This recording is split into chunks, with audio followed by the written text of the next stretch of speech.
So when it's nearing the end of the year or time to move houses, it's usually a good time to declutter. We look around our rooms, our houses, and we put aside things that we could do without. Many of us would choose to donate those items, hoping to do some good.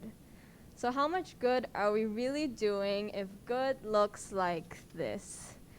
Overflowing piles and piles of unsorted items, and who knows what condition they're all in.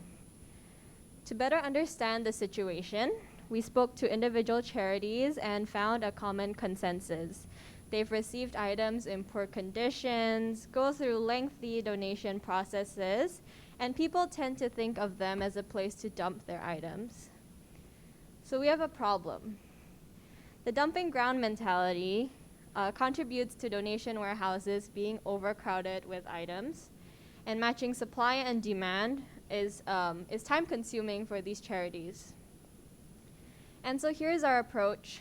First, we want to tackle the problem at its root, re-educating the public about appropriate item donation avenues and the sensitivities about deliveries.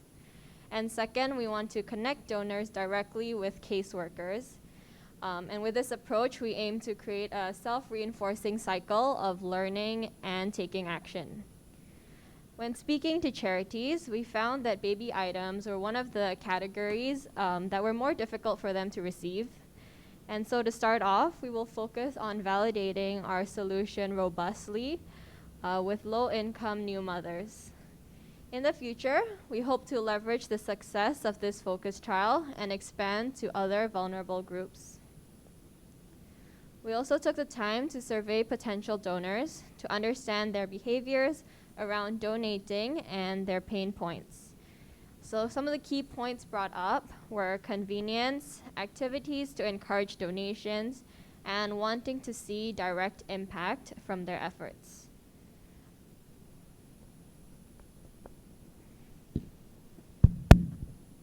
Okay, thanks, Sophie. Okay, so how our app is going to work is that, first of all, to check if there's demand, donors will indicate with specifications about what kind of items they have for donation.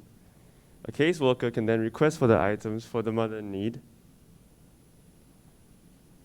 So in a similar manner, caseworkers can also list needs for specific items, which donors can then view and fulfill if they have the item or something similar at home.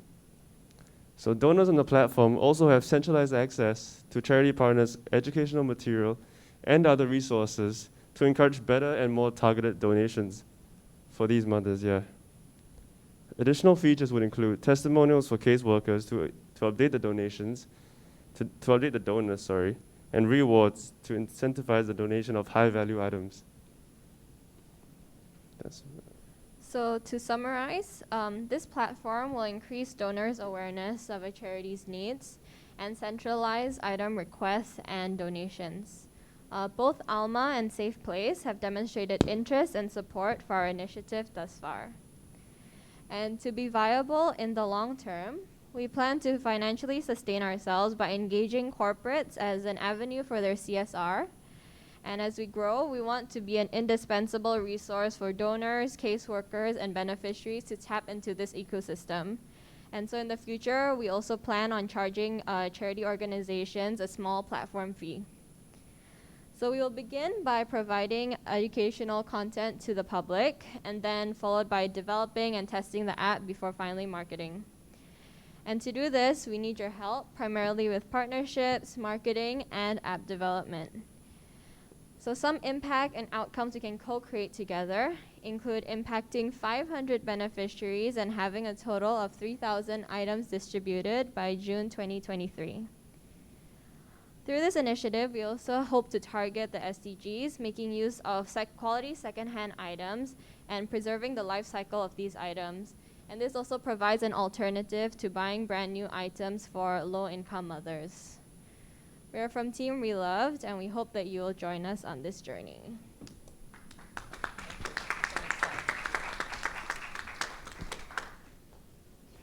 Okay, Team Reloved, good job. Especially during, we are so close to Chinese New Year, right? Okay, judges, any comments or questions for this concept? Okay. A very good morning. Thanks for the presentation. It looks like you guys really put a lot of thought into it in terms of the problem statement, the TPO partner. Just out of curiosity, right? You wanted to start off working with low-income new mothers. Any particular reason why that group, that segment, and how do you see that as a good sort of platform and test bed for what you intend to do? Yeah, okay, thanks for that question. So I guess to walk you through kind of our journey so far, at first we didn't have a specific target group. It was more open to public, open to all charities in need. And we found that it would probably be a good idea to narrow down our focus.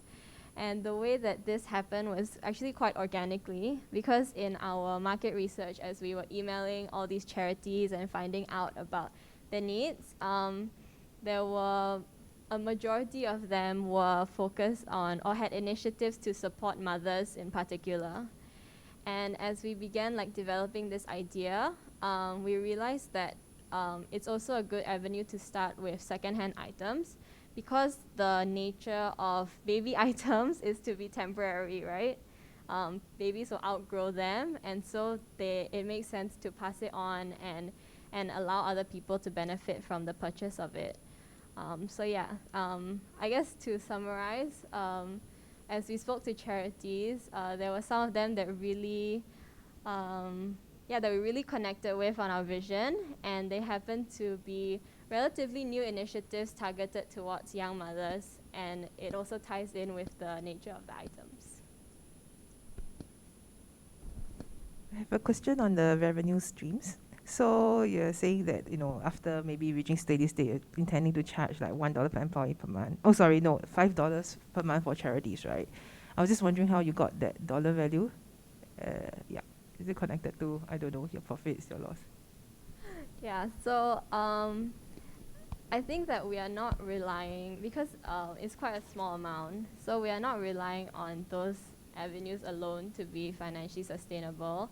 I think that the charging for charities is just for some exchange to know that we are providing them with that actual benefit. So we didn't want to charge it too high.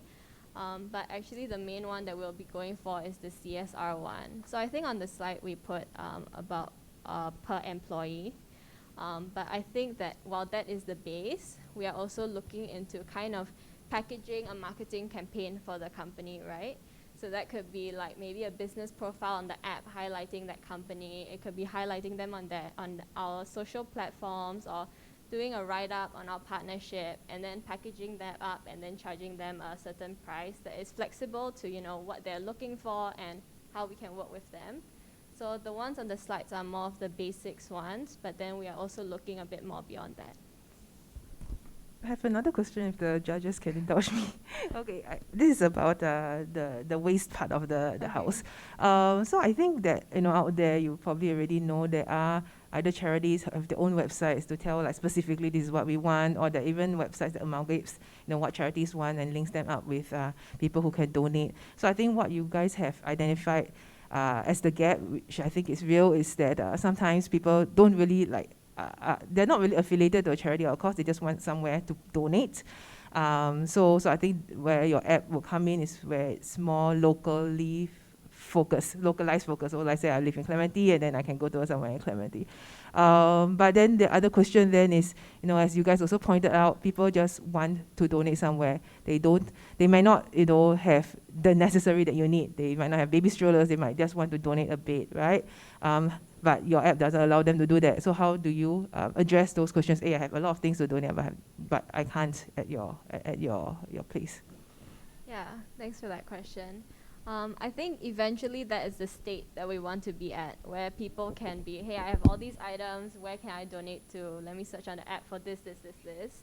But even though that's our goal, we believe that starting with a niche group really helps us to focus on making the app as simple and effective as possible, rather than focusing on trying to help everyone at the same time.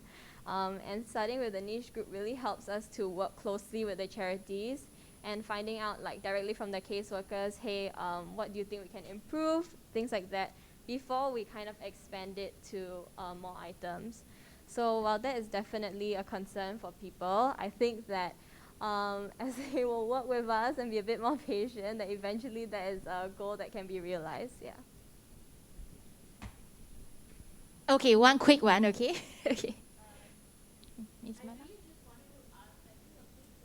This donating and thing is the delivery of it. Yeah. You know, have you thought about that and how you're going to? Are you going to be doing that as well, or who's going to be doing that physical exchange? Okay, so actually, one unique finding that we found out from the charities that we're not saying is common to all donors, but what they found from quite a few of the donors is that because people are already doing this without any incentive and without receiving anything, they've like told us that, you know, sometimes our donors are actually a lot more than happy to cover the delivery costs. And that is not something that the charities have to like put on a burden on them because they're not asking for anything in the first place. So that is definitely one thing that we consider. But in terms of onboarding people on the app, one thing that we have considered is to cover delivery costs, let's say for the first 3 months. And that is to really support and encourage the onboarding of people. And then hopefully they will see the benefit of the app and then partnered with like the educational content from the charities. They'll be driven to do this on their own rather than sort of putting that burden on ourselves also. But yeah, that's definitely something to consider in the long term.